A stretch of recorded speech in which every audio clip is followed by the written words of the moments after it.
Hello, and good afternoon, everybody. Welcome to today's HC Live. We are very excited to have you all with us.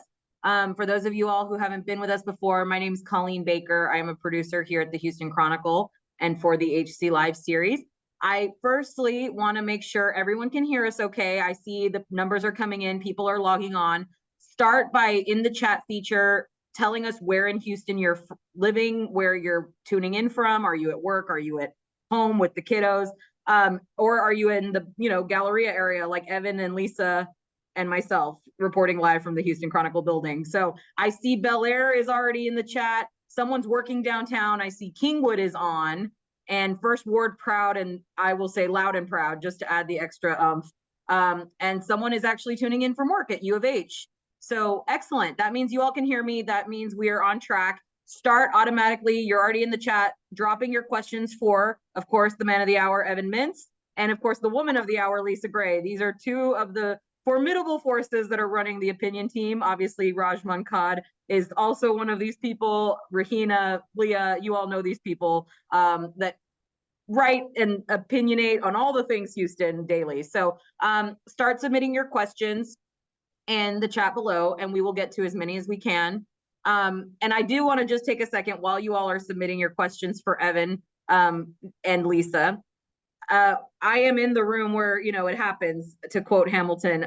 We always do, editorial board meetings. We're in this room and continue to be in this room. And so this is a very sacred space. I know as endorsement seasons are coming up, a lot of endorsement candidates and people will be coming in. So all right, without further ado, I even see someone from Columbus, Ohio on. So the people are tuning in. I'll pass it over first to Lisa Gray, who's our opinion op-ed editor. And then of course, Evan Mintz, who's the new editor of opinion. So Lisa, take it away. Okay, thanks, Colleen. Evan, start off by explaining what an editorial board is and why you wanted to run one. Yeah, sure. Well, a newspaper is where you go to learn the news, the who, what, where, when, why, and how of what's going on in the world. And the opinion section provides the opinion, the should, what should be happening in the world after we have all those facts. And there's plenty of places you can go in the year 2025 to find opinions all over social media, but we set ourselves apart because we rigorously fact check our content. We work with reporters and in parallel with reporters, and we try to bring very high level information to people to help drive the decisions about the world we live in, particularly in Houston. And for the opinion section, this means that we have three parts. There are the unsigned editorials that are supposed to represent the institutional voice of the newspaper. There's a long history of what those have been, typically driven by very opinionated publishers. But over time, it's become more of almost like a judgeship where you were looking back at the precedent of what has been said. And if you're going to change what has been said, you have to explain why. We have the signed. You mean like what the editorial board has said, right? What we've decided. Okay. Yes, yeah. And you can look at some major publications and minor publications have won awards for changing their mind. I remember there is, I think it was an Alabama paper, got a Pulitzer for its series explaining why they were coming out against the death penalty. And previously they'd been supportive of it, and they changed their mind, and they explained why. You also have those signed op-eds, whether from columnists who are hired by the Chronicle internally, sometimes by editorial writers who also like to write their columns, and folks from outside too. The existence of op-ed columns is a pretty new invention. They've only really been around since the 70s, and they stood for opposite editorial. They were on the opposite page of the editorials, where it wasn't necessarily newspaper employees writing their columns. It wasn't the editorial board. It was people from outside the publication submitting things. And so that's relatively new. And then you have the letters to the editor, which are people responding to the content in the paper. And we're always looking for new kind of ways to solicit that feedback. It used to be that we would open up actual letters in the newspaper office that people would send to us. On paper with stamps. Absolutely. Yeah.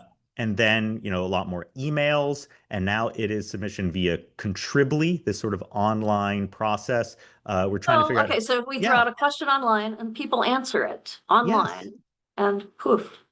We can To try to run opinions in a different way now.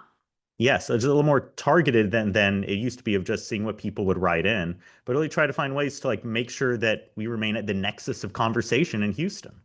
So that's what we do. Why did you want to run the thing? What made you leave a cushy job at Arnold Ventures and come do this?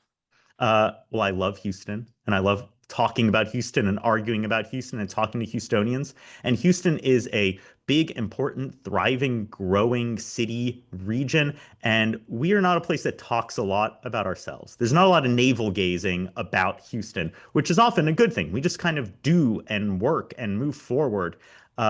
But we're missing out on some stuff, some self-reflection on how we can be a better city. We're missing out on some smart conversation about the debates happening at City Hall and Commissioner's Court. And if you don't have smart, fact-driven opinion weighing in and setting the agenda, then you're going to have random people on the internet who may not know what they're talking about driving it. And we want to make sure that doesn't happen.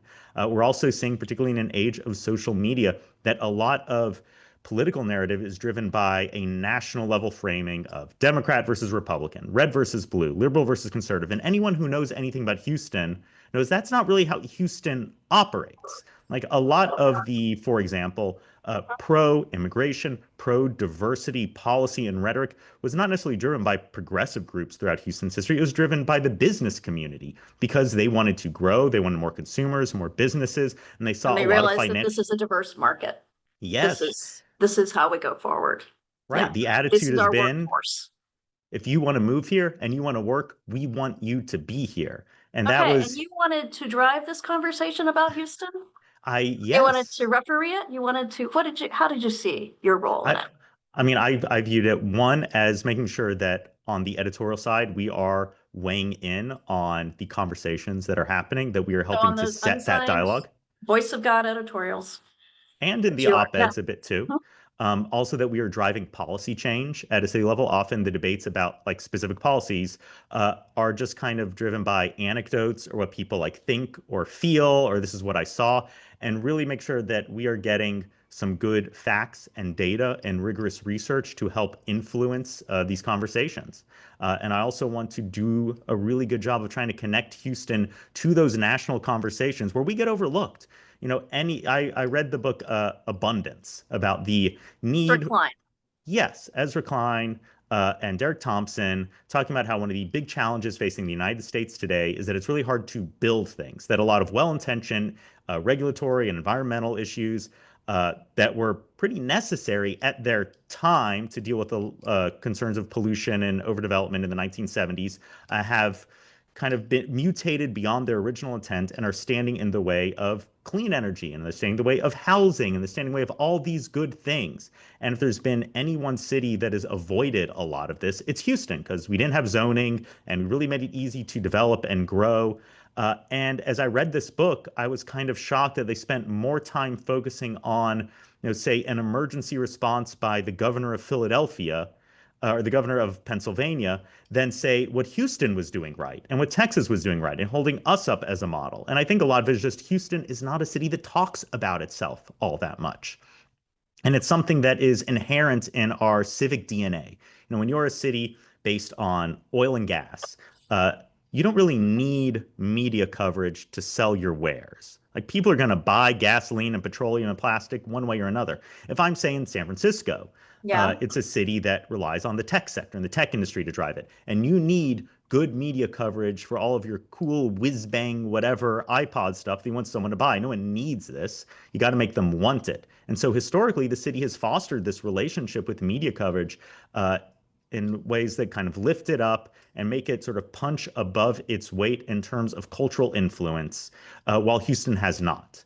And sometimes that's good. We can just operate without people questioning us. But also it means that we're not thinking about ourselves and what we've done well and what we want to keep doing well. And also doesn't give us a kind of civic prophylactic when national conversations try to come down and influence us, that we don't have this muscle memory to push back and say, no, this partisan framing isn't about Houston. So let's back up a second. You need to tell people who you are. You grew up here, right? Yes. Born here, family's been here forever. So I joke that I took the George Bush route. My parents were here. Oil bust happens in the 80s. My dad gets a new job in Connecticut. He moves up there. I'm born there. Mom goes, I hate it in Connecticut. Let's move back to Texas. And they moved back when I'm 18 months old. My great grandfather was growing up in a shtetl south of Vilnius, Lithuania, which was just part of the Russian Empire then. His dad died of dysentery. His mother was killed by Cossacks. And he goes, guess I'll move to America. And his brother was already here. He came in through Galveston. And he helped found several synagogues, and one of them that still exists today, Beth Yeshurun, has his name on the library. And it's where I went for preschool and for services, and it's where my kids go for preschool. And so it's just interesting to be in a place where I feel like it has done so much for my family. The city has done so much for so many families, and I want to make sure that we keep doing that for the next generations. So let's talk about what the editorial board does. What goes into an editorial, an unsigned editorial? Who decides that? Do you just tell everybody what we're going to write? Well, a lot of it is that we work together as a team of all the writers and editors. Okay. And all the writers and editors is how many people? Well, we've got 3 writers. Hmm? We got 2 editors, you and Raj, and we have a videographer. Yeah, and that is the board. Yes. And sometimes the publisher Raj will... is another editor. Right. Yeah. And sometimes the publisher will weigh in a little bit, and that's Nancy Myers, and she will, just point out to say, I'm connected with the business community because of where I am, and this is a thing that seems interesting, or this is a topic that's highly controversial, so if we're going to weigh in on it, let's just be very intentional. We don't ever get something from Hearst Corporate. We're owned by the Hearst Corporation. Never in my time here has that ever happened. But there are these moments where, we're going to weigh in on something. Let's just make sure that we're crossing all our T's, dotting our I's, and being very intentional about how we're going to say this and be prepared for the pushback. Yeah. So, okay, going back, how do we decide what we're going to say in those unsigned editorials? Well, a lot of it is often is changed over time in my experience. When I was here, first joined in 2011, I was here through 2019, and it was very much sort of print first. And we knew that every day we had to have a certain number of editorials and a certain number of op-eds to fill up that page. And so sometimes it was just, okay, let us react to the news, what's in the news, let's weigh in. But things are different now because it's very digital first. So it's not the same content every day. It's more spread throughout the day. It's more diversity in the sort of content we put up. It's less structured. And so with the editorials, I think we're being a lot more intentional of looking at just a few key places where we can weigh in. One of them is in terms of policy change. Where can we weigh in to really shape policy at a local level? It's city council, commissioner's court, state legislature, sometimes in DC, though it's harder to really have an influence there. We want to weigh in places where we need to help shape the debate about something, even if there's not an immediate vote or policy at hand.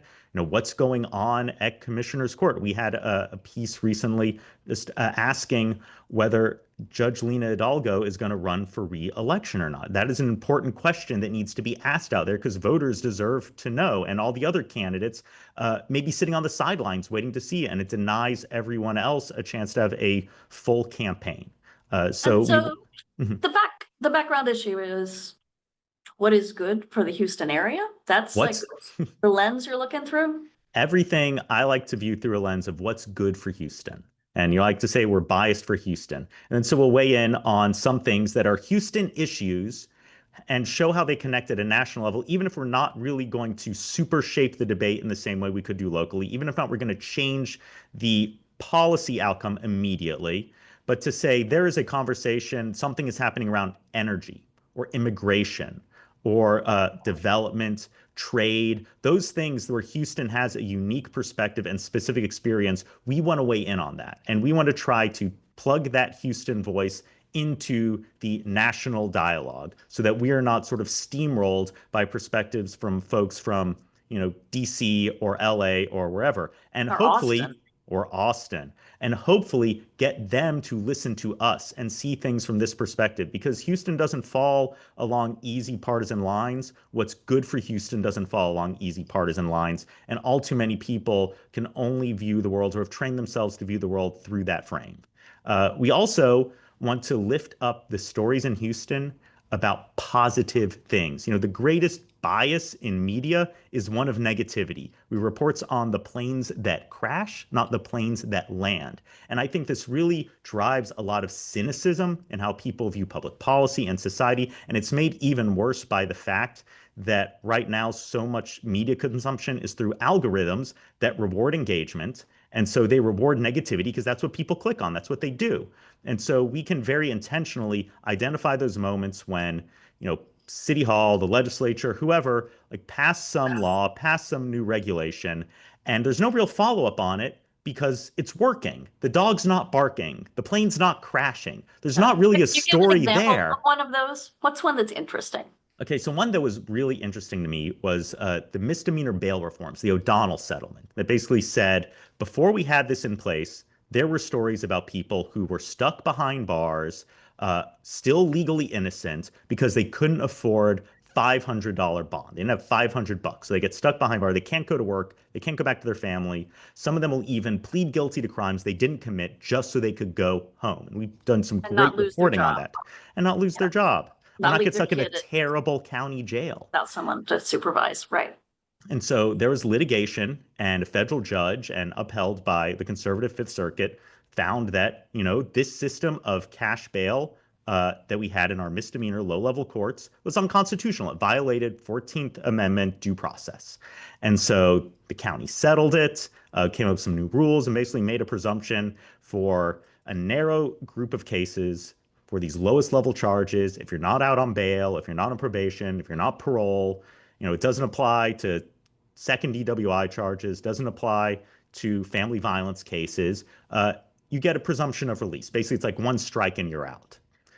And so right after— And you're out of jail. You're not out of jail. Cage. Yeah. Right. You still have to show up to court. Yeah. You still have to go to trial, all this stuff. But basically the presumption is that we're just going to guess that everyone's got $500 in the pocket. We're going to pretend like everybody has $500 is what's going on there. And so right around the time this went into effect, we saw a nationwide spike in crime around COVID. And there's a lot of concerns that folks are being let out in the felony courts, not the misdemeanor courts, who shouldn't have been, who were violent, who were too high risk. Their bail was set too low. And so you had a lot of awful stories, again, about the planes crashing, about people reoffending out on bail. But what we didn't have were stories about the folks who showed up in their misdemeanor charges, went home under O'Donnell, and then everything went fine. They showed up to trial, or their charges got dismissed, or their lives went normally. And there just wasn't any reporting on that. And this is something that happened when I was not at the Houston Chronicle, but I was really concerned that we weren't getting these positive stories. And so as I look out, at Houston, when we do new things, when we build new things, and it works, what are the positive stories from that? There's not always a newsy angle on there because there's so much other stuff going on, but it's something that we can identify and elevate and say, there's a whole controversy around this policy. The policy passed.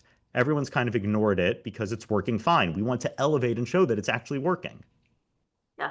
Okay, let's talk about op-eds, which I edit. You have strong feelings about voices that we need to be bringing in. Could you talk about that? Yeah, I think that we talk a lot about Houston's diversity. When we say that, we mean cultural diversity, ethnic diversity. I want to do a really good job of capturing Houston's political diversity. You've got a broad political spectrum in the city and often gets overlooked. You've got your hard right MAGA, you've got your democratic socialist, folks in Houston wanting their local Mamdani to run for mayor. We've got a real spectrum, and Texas specifically has this history of interesting folks from across the political spectrum rising up.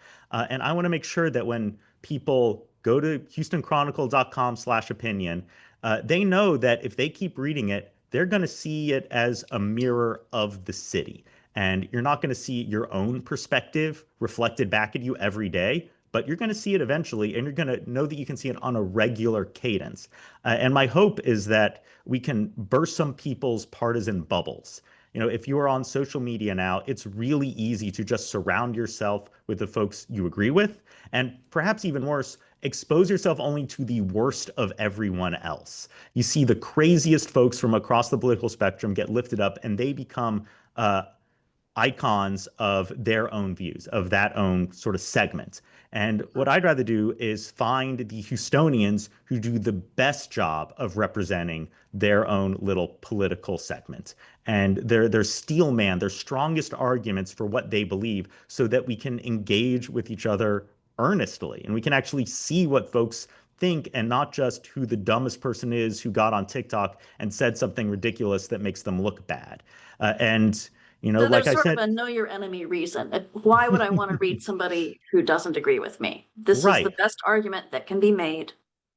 And also so that And maybe Houston, they this is win the me place over. where you live. Yeah. Like this is the place where you live, and you should know what it is your neighbors believe. And I firmly believe that folks have more in common with their sort of partisan polar opposites here in Houston than someone who is a partisan ally who lives in Connecticut or California. Because the issues we face every day, whether it's flooding or traffic or the local economy or local public safety, those things are local. It's based on where you live right now. And unfortunately, a lot of the carrots and sticks of elections, of politics, are not about those things in the slightest. They're about big national issues. And folks really do care about those big national issues. And I want to say no. Like, there are so many other places you can go to get that kind of rhetoric and get that kind of framing.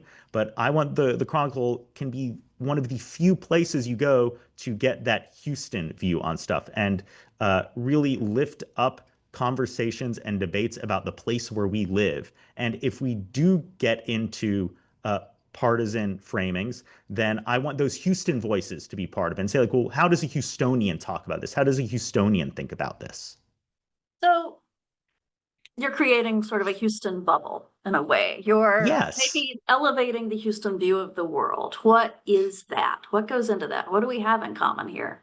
I mean, Houston is a place that's really based on pro-growth, pro-trade, pro-immigration, and a pro-general sense of freedom, that you should kind of be able to do whatever you want, build whatever you want, open whatever business you want, as long as you're willing to, like, put in the hard work. And that's something that really is a long legacy It's up of to a certain Houston. line, to the degree that you are not hurting me. Yes, Right? yeah. The right of my fist ends at the right of your nose.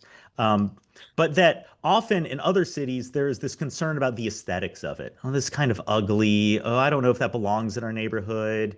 Is this really how we want our place to look? And I think Houston is more of like, I don't care. Like that is the second or third or fourth priority, is how pretty it looks. Houston is more about how functional it is, how utilitarian it is, in a positive way, because it creates so much more opportunity for other people. Houston really is a place of opportunity, and I want us to keep remaining a city of opportunity. And that means things like worrying about the oil and gas industry. Are we transitioning properly? Are we taking part in this energy expansion that's happening? Are we still going to be the energy capital of the world for the 21st century as we see all these other changes happening? It means worrying about what's going on at the port of Houston. As we worry about tariffs and changes to global trade, what does that mean for all the jobs down there and the money down there? It means worrying about climate change, particularly as it impacts flooding.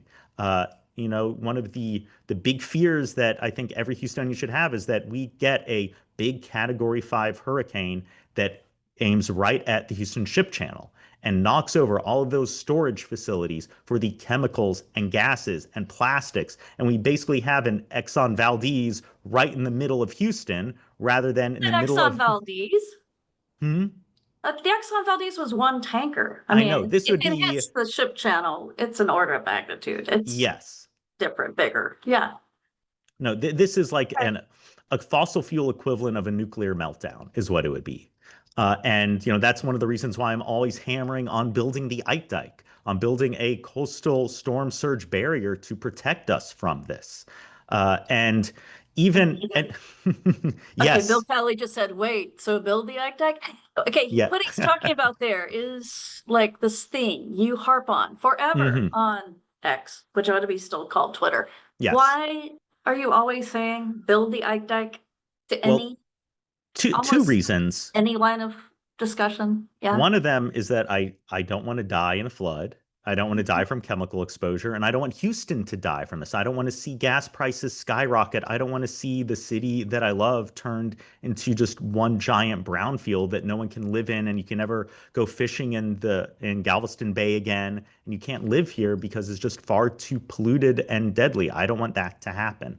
But also, it is more of a larger call for our politicians to care about our city, the actual physical conditions where we live, and for the folks, particularly in the federal government, to recognize that they're the only ones with a checkbook big enough to take on these issues. And we can do our part here locally, but it takes federal dollars to do something of this scale. And if you look at what your senators and your representatives are talking about all day, is it this?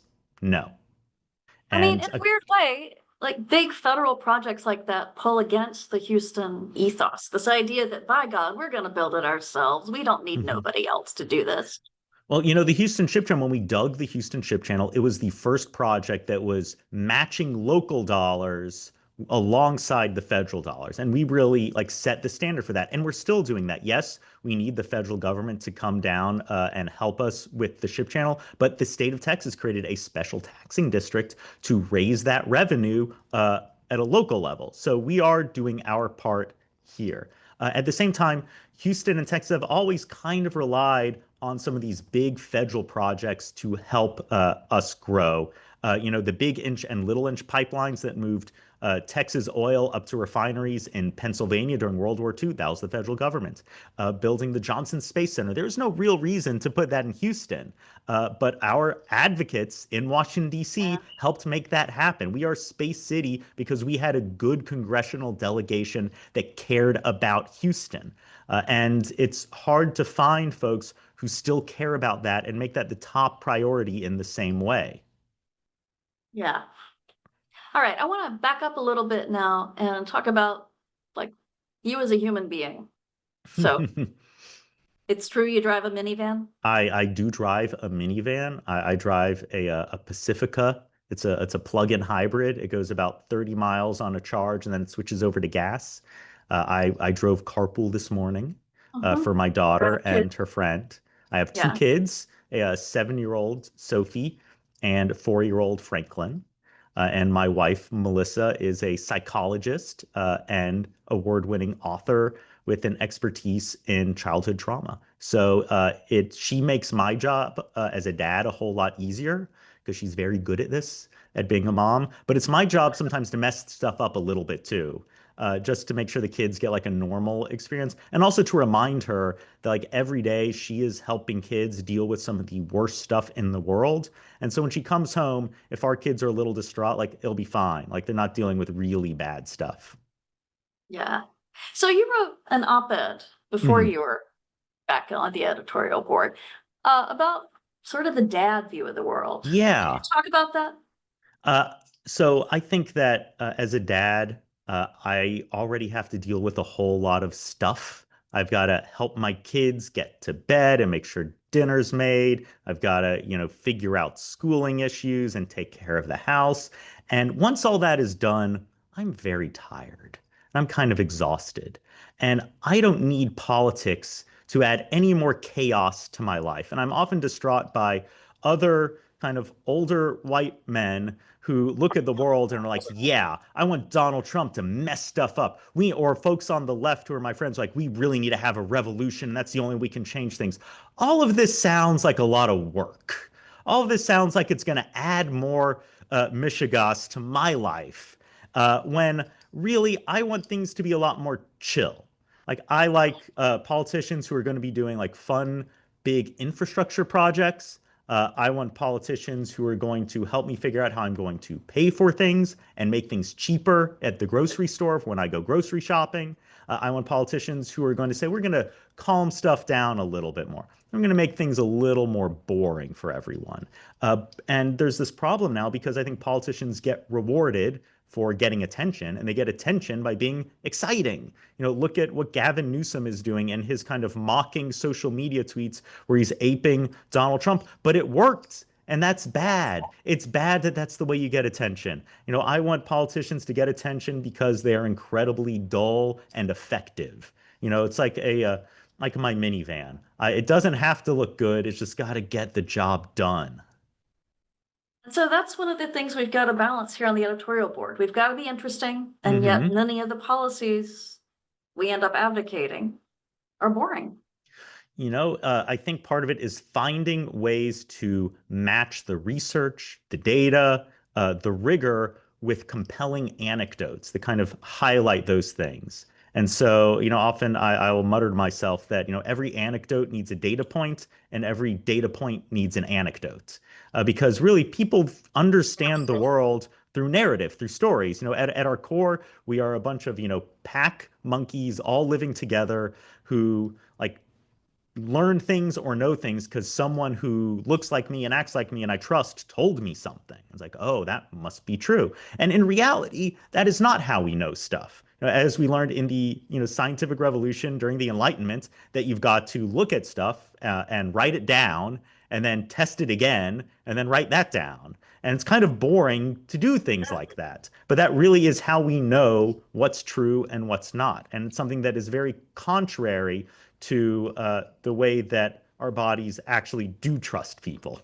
And so I like to just try to figure out a way to match the authenticity with the authority. And my hope is that by really focusing on Houston and talking about the issues that we all face every day, it is clear that we are one of you, that we are Houstonians. We are not writing from like Synecdoche. This is not a syndicated columnist. This is a real Houstonian here who you will like run into at HEB or, see at an Astros game. And so when we're writing about this stuff, it's because we're Houstonians and we care about this place. Not only that, Evan, I have to say, you may be absolutely saying Houstonian, and I agree with you. Several New Yorkers are chiming in that they're applauding your use of the word Michigas. They feel very, very at home in Texas. So several people just learned a new word, and welcome to Yiddish is also in the chat. So,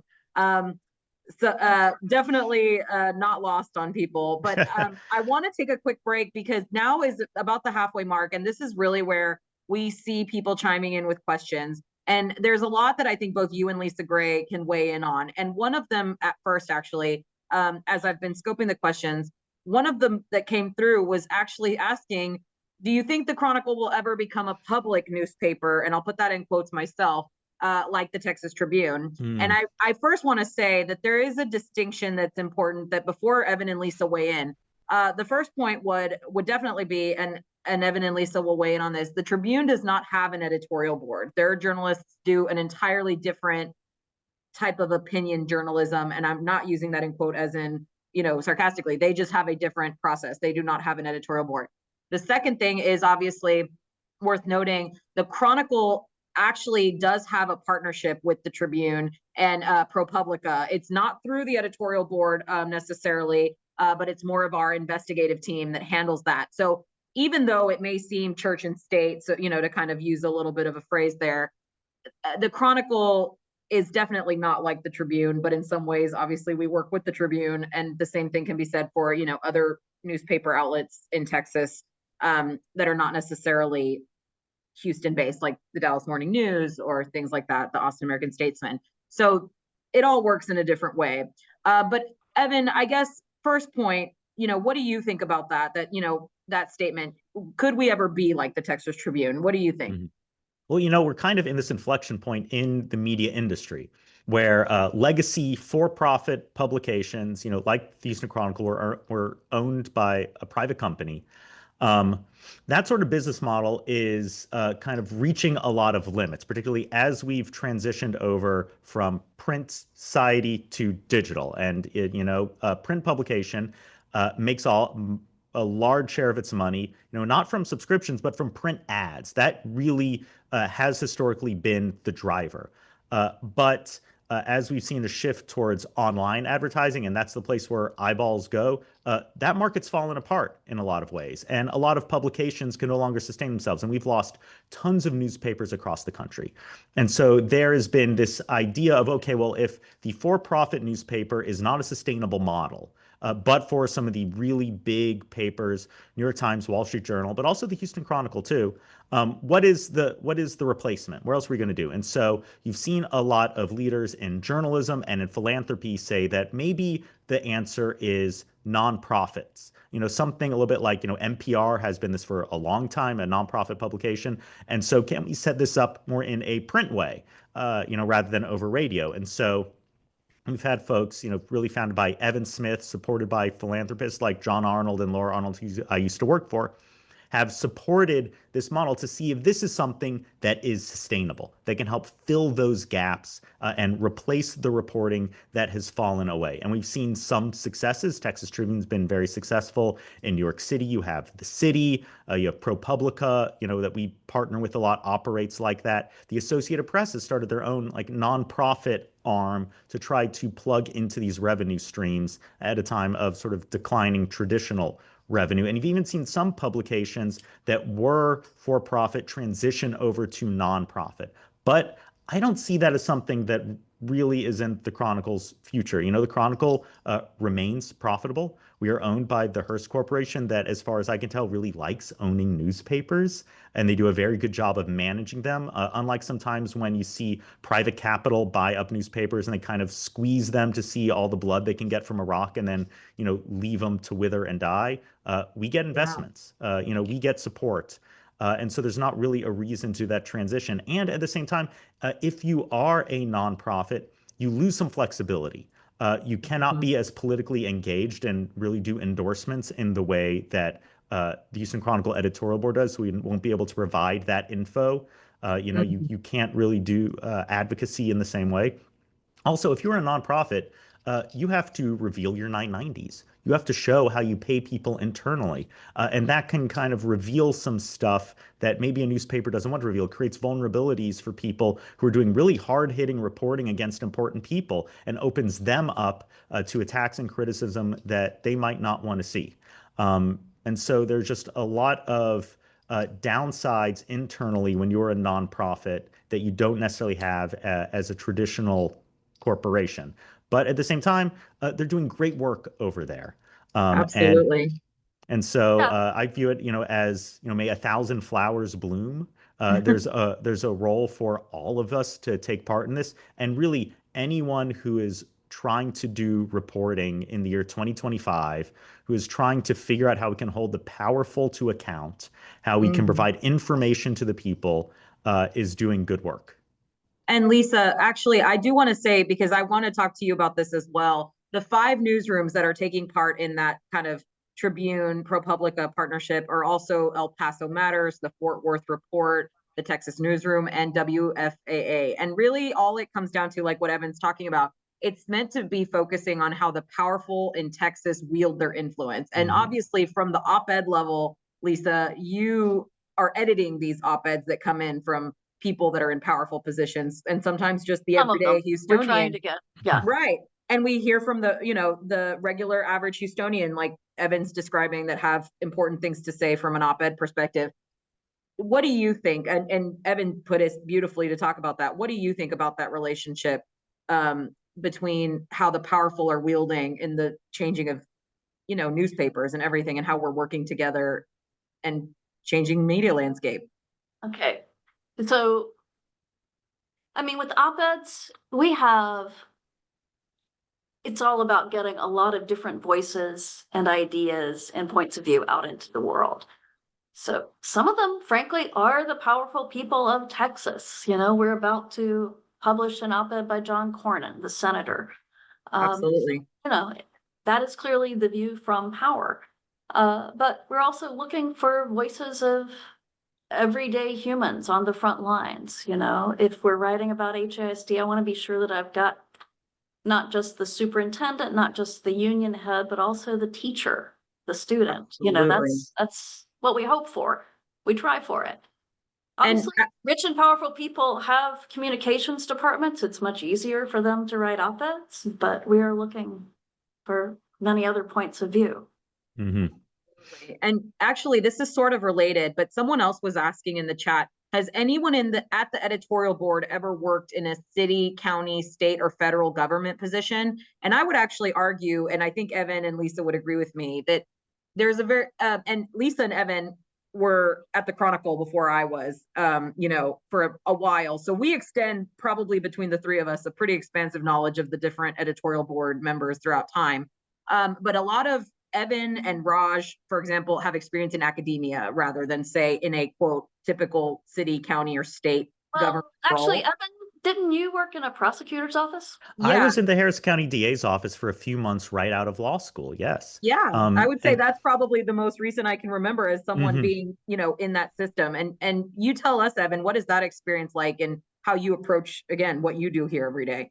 Well, I will say one of our editorial board members for a long time was Andrea White, who was the former First Lady of Houston. And she really brought this understanding about the importance of Houston institutions. That, Houston is a city where you have a strong mayor system, but the government itself isn't particularly powerful, particularly in contrast to a lot of other cities. A lot of it is that we don't do land use regulation in the same way. We don't offer services in the same way. And so we rely on a lot of these historic institutions, our hospitals, our nonprofit boards, to fill a lot of those gaps and provide a lot of services and a lot of leadership too. And so she saw that from the inside out in ways that maybe a lot of Houstonians don't see. She also understood what life was like for folks who work for the government, because in her role, she would interact with them and meet with them. And so when we would write about, say, the need for criminal justice reform, she would always bring up and say, I've done those ride-alongs with cops. I've talked to them. They see they see the worst of our city, and they have to respond to it with perfection every time. And we have to sympathize and empathize that. And so she would just bring these views that provided a lot of balance, particularly for someone who, had more of a journalistic background and really just wanted to, get them and nail them. And so provided a lot of thought in it. And I think there's something important in that, in having folks who understand the systems and how they actually work and how they're supposed to work. Because there's a saying that I love, that if you don't know how anything works, everything looks like a conspiracy. And so, being in the DA's office, I understand the reality of the limits of resources that prosecutors have, and how it makes it harder to give each case the discretion that it needs. I also understand how a lot of cases end up in our courts, not necessarily because someone's particularly dangerous, but because they were unlucky, because they were in the wrong place at the wrong time, because they're poor, often because they're dumb. People get caught committing low-level crimes because they just didn't think through, like, hey, if I smoke this joint right here where I can see a cop, the cop might get me. Like, well, you should have thought about that. I don't know why you didn't think about that. Yeah, and actually, I just find it a little bit also maybe obvious, but maybe not, for people who don't necessarily work in journalism, that sometimes not having someone that maybe has the traditional experience of being in a federal position of government, like you're saying, we can hold those to account Mhm. if needed, and should, as an editorial board. What you all do every day in this room is, how do you hold the people who are wielding their power to account, right? So some of us have had experience, like Evan was Right. saying, and some not necessarily. Maybe they're more academia focused or private sector We focused. do try to get the points of view of the people in power, as well as Mhm. points of Absolutely. view of the people whose decisions affect them, or are Absolutely. affected rather by the decisions, And on that note too, on that, several people, of course, are asking, and this I feel like constantly comes up, if there's ever an effort to include quote unquote more traditional conservative voices, right? And Evan, I know this is something that you all work on pretty constantly. Can you speak Mhm. to what that looks like right now in this role for you? Maybe reaching out to more conservative contributors, that kind of thing. I think over the past couple decades, there really has been kind of a mutual decline in interaction between some traditional press outlets and conservatives. And I've tried very hard to bridge that gap and do really proactive outreach to folks around Houston who are MAGA voters and MAGA Republicans and Trump supporters, and tell them that there is a place for them in the Chronicle, and we want to run your stuff. Now, I have to say, if you're just like being mean to people, whether you're progressive or conservative. We're not going to run that. But it has to be a traditional op-ed, something where there is a call for action backed with stats, backed with arguments. So we had a And we piece have from. to be able to verify them factually. We do Mhm, require that of everybody, any part of the opinion spectrum. mhm. And actually, on that note, someone did throw a real question in there. And I don't think the editorial board has weighed in on this. I know the newsroom has covered it, but they're asking, what do you all think about Lina Hidalgo calling her detractors, quote, the GOP 3?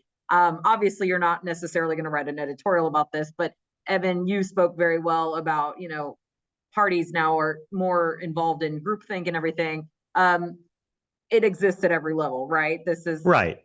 pretty typical, I would say, of any politician. But what do you think that maybe can be done? Or what is that overall fair of her to call those people GOP 3? I don't know. What I guess gut instinct, if you had to say, as Evan Mintz, not as the editorial board officially ruling on it. I mean, I don't think anyone's going to say that Leslie Briones or Adrian Garcia are Republicans. They really are Democrats. They're not even Republican in name. I mean, No, they've run as Democrats. It's Mhm. this I is think like that calling someone a rhino if you're a Republican. You're accusing them of not being loyal to the tribe. Yeah. No, I feel the same way when I see folks say that John Cornyn's a rhino. Like, he's really not. He really is a Republican. He's been one for a long time. There could be a lot of disagreements about, him working with Democrats, which he has done, and whether his rhetoric is as strong and loud as you'd want it to be, but that's just not his like personal disposition. But with something, like this, I can say that Judge Hidalgo is very passionate about trying to continue to get support for the county early education program. And the county is facing a budget issue right now because they've raised pay for constables and sheriff's deputies.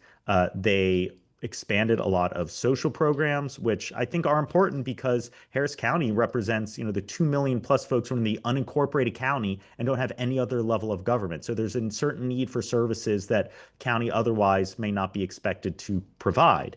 And we've seen revenue caps imposed by the state that limit their ability to collect property tax dollars like they historically have done, even as rates are actually pretty low in Harris County. Property values are high, but property tax rates are pretty low in contrast to a lot of other counties and other areas. And so she just couldn't seem to get other folks to see from her perspective why this was so important and why it was worth raising taxes over. But I think that there's a strategic error by her there, which is that the pre-K program was not particularly universal. It was only a small number of seats. So you're asking a lot of folks to pay more in taxes for something they don't benefit from. But she could have framed it differently. She could have said, we're spending a whole lot of money on law enforcement. We're giving them a lot of big raises, and we need to find a way to pay for that. And so we need to raise taxes to pay for our constable deputies and pay for our sheriff's deputies. Or she could have even gone out and just done some polling and seen like, okay, what are people willing to pay more in taxes for? Just what programs do we have kind of already? And say that, well, we're having to do cuts. We might have to cut these things. We got to raise taxes to pay for, better roads programs or parks programs or whatever. And because all these funds are fungible, it would give just a little bit more wiggle room for the county to keep funding the pre-K program she likes. But she never seemed to think of it in this clever way, think of it politically strategic. And she just went all in on saying it's all about the pre-K, it's all about the kids, and she didn't count her votes going into it. She didn't, anyone could have shown up at that county court meeting and known how everyone was going to vote in advance. Just by looking at public statements. And I don't think you're going to get anyone to change their mind when they're already sitting at the table like that. So it was just an example, I think, even if the underlying policy is worthwhile, that the world isn't dictated by white papers and randomized controlled trials. It's dictated by the carrots and sticks of politics. And you have to play politics. That's the game. Well, Yeah. and name calling can be part of the game. That is the game she's playing. Yeah. I was going to say, Lisa Gray, you obviously, I think it was not too long ago that Lina herself was in this room where I'm in with Alex Mueller, right? I mean, We hold our editorial board screenings. Absolutely. Yeah. And I feel like the name Lina Hidalgo came up, and like you all are saying, her race is coming up. This is obviously coming down to endorsement season, right? I know every year the editorial board braces for impact, right? Just almost like the city of Houston itself does. When we enter endorsement season, it becomes its own other world. and several people are asking about endorsements. And so Lisa Gray, I want to ask you first, do we anticipate more people coming in like Lena for their upcoming races for screenings? And is it going to be the circus of, people coming in like it always is? Are we going to be doing just as many endorsements this year as we have in years past? Yeah, we are planning to endorse in All the major primaries, races, which is when the number of candidates is staggering. Harris County has one of the longest ballots in the nation. Because, back during Reconstruction, we decided, oh my God, we don't trust the people who might be appointed. We want to vote on every race. And as the county got bigger, we got more and more and more positions that have to be elected. That means that even people who follow politics maniacally often have no idea who is on their ballot. So that's like one of the critical things the editorial board does. Mhm. We And people call are as many asking, candidates as we can to come talk to us. Sometimes there's fireworks. We don't know Yeah. always when it's going to happen. Sometimes we have a pretty good idea. and several people are asking about how the actual endorsements from the board are decided on, right? And they're, to kind of put it in a very, very clean, condensed format. Oftentimes we have, like Lisa saying, them come into the office. They sometimes will do one-on-one screenings with the editorial board or against their opponent. And In a group, we usually have the group of candidates all together because that way, sometimes it's the only time they've ever met each other. They can ask each other questions. They can compare, what their right. opponent says to the other person. Yep, and it's going to be starting soon. I know we're all bracing. Bracing. Impact. Yeah, Evan, do you want to talk a little about how it may be different this year? Yeah. I mean, something that we always kind of struggle with is like laying out to folks that there's a big spectrum of candidates out there. And sometimes, when we make an endorsement, it's hard. It's hard to tell the difference between two candidates. In some of these races, it's very, very easy. And so try to lay out something that we've done in the past, which is like give ratings to each candidate. We've done star ratings. Maybe there's a different way we can get it just to show that like this is a very good candidate. And we have two very good candidates in this race, or this is like two mediocre candidates. We've got to pick the less bad one. But I think that the endorsements are important, particularly in the nonpartisan races and in the primaries, because those are the ones where people have kind of the least amount of information. I was reading an interesting study showing that there's this presumption that voters who show up in primaries are probably have the best info and do the best job of aligning themselves with the candidates who they agree with. But it turns out that's not true, because when you go and vote in the general election, it's already kind of been distilled down by party. So you do a pretty good job of knowing I'm going to like the Republican, I'm not going to like the Democrat, or vice versa, and you just go for it like that. But in the primary, you don't have really good info. You can look at endorsements from other groups, but we're really the only folks out there who are explaining why we endorse candidates and what it is about them. And something that we're going to start doing more of is explain, okay, even if you don't value stuff the same way we do, and we really, really value folks who focus on Houston, will be good at the job, are willing to put partisanship aside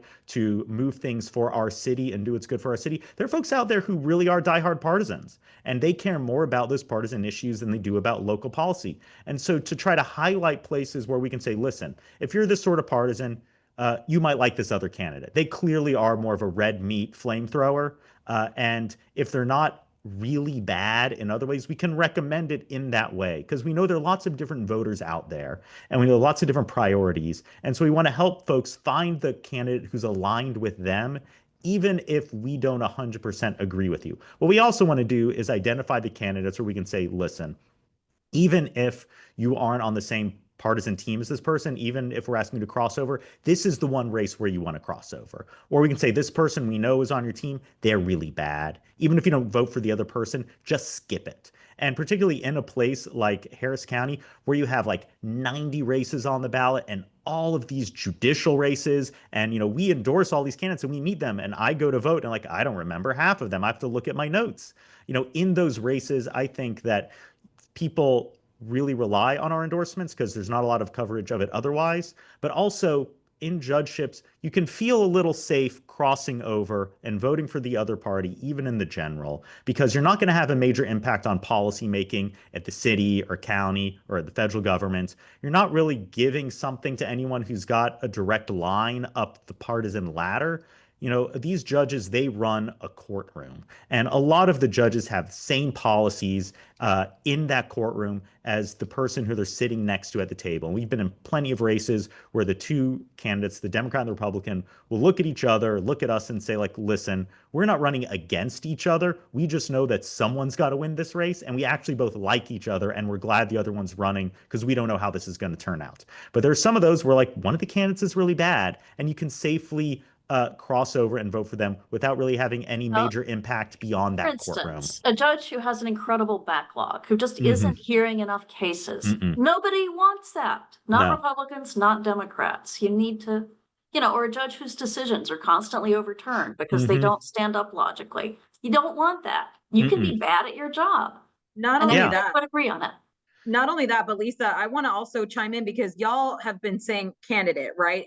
And there's something really big that I think you, Lisa, or maybe Evan, haven't quite gotten to yet, is that the editorial board also does write endorsements or opinions on bonds. Like, the last one I remember, a huge shockwave, I feel like, from the readers was the HISD $4.4 billion bond, and how Mike Miles maybe hadn't earned it yet.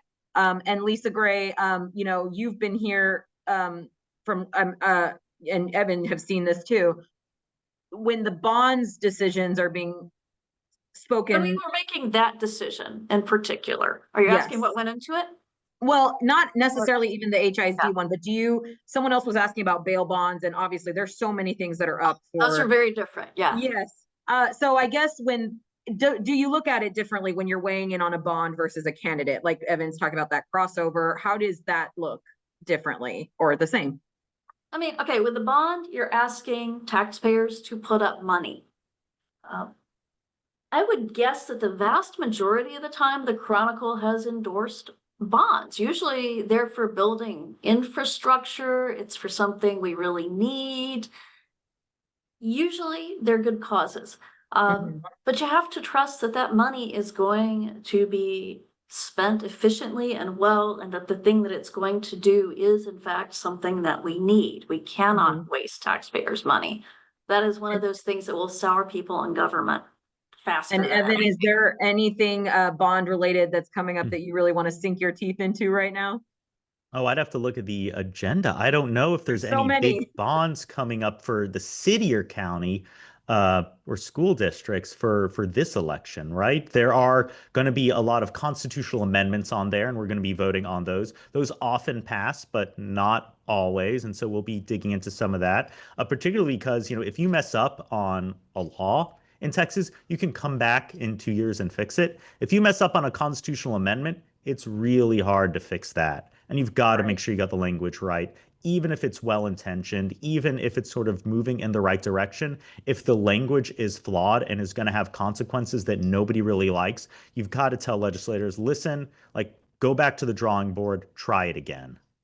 Absolutely. And I will say, because we're nearing about time, I will throw a little bit of a curveball, because someone specifically asked in the chat for Evan, if you've ever made your way down to Corpus Christi, because maybe if not before endorsement season, you may need a break, or maybe afterwards. Do you ever frequent Corpus Christi? I went to Corpus a few times as a kid. I went on family trips, and we went to the aquarium there, and we went to Mustang Beach, and it was beautiful, but I haven't been in a very long time.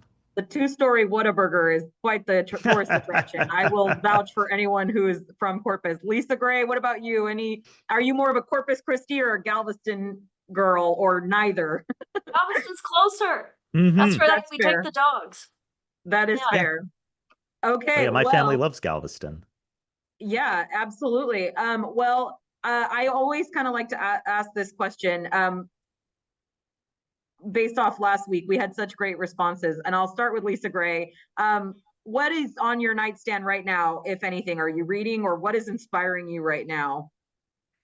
Oh, I am reading the novel The Immortal King Rao, which is just great fun. Excellent. All right, Evan, what about you? What's on the I nightstand? I've got two books. I've got the bound volume of Justice League New Frontier, which is kind of framing superheroism through the lens of the post-war Red Scare. It's very good, and it was turned into an excellent movie. And I also have All My Friends Are Gonna Be Strangers.